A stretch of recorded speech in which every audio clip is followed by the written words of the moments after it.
Emotional scene. మనం ప్రేమించిన cinema మనం ప్రేమించిన చాలా కష్టం. వెనకకెళ్ళి మొత్తం చీమిడి అందరికి లవ్ స్టోరీ అంటే క్లోజర్ కావాలి. సిల్క్ దొరుకుతుంది. ఈ సిల్క్ వరల్డ్ వైడ్ చాలా దగ్గర.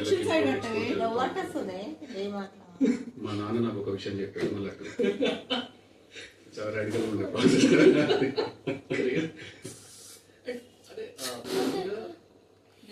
ఒక్కొక్కరికి స్క్రిప్ట్ నన్ను నా మీద లేకపోతే యాక్టింగ్ లో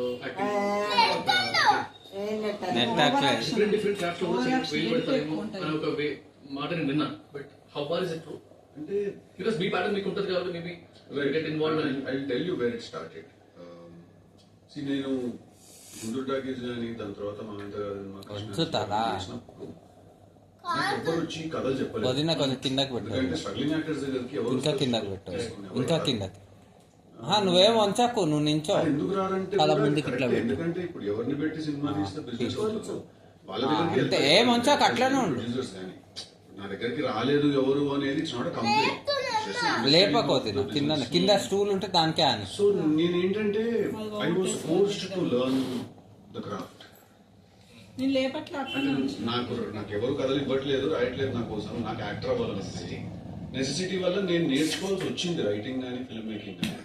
అఫ్ కోర్స్ నేర్చుకున్నందుకు I'm really glad and I'm really happy. But it was అది ఆల్మోస్ట్ పూల్లో పడేసి, పూల్ కూడా కాదు బావిలో పడేసి ఇప్పుడు నువ్వు నేర్చుకో స్విమ్మింగ్ అన్నట్టు అయింది. సో అలాంటి సిచ్యువేషన్. సో నేను నేర్చుకోవాల్సి వచ్చింది. క్రాఫ్ట్ కానీ రైటింగ్ కానీ పందిగా ఇందాక పోరా అంటే కథ నేర్చుకోవాల్సి వచ్చింది. నాకు కావాలని నేను రైటింగ్ చేసినవి కాదు.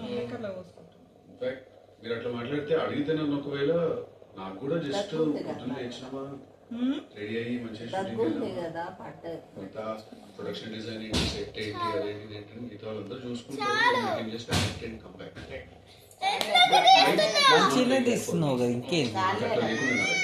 అట్లా ఉండుంటే యాక్చువల్లీ చాలా బాగుండేది. ఎందుకంటే అప్పుడు డిఆర్ చేసుకోవడానికి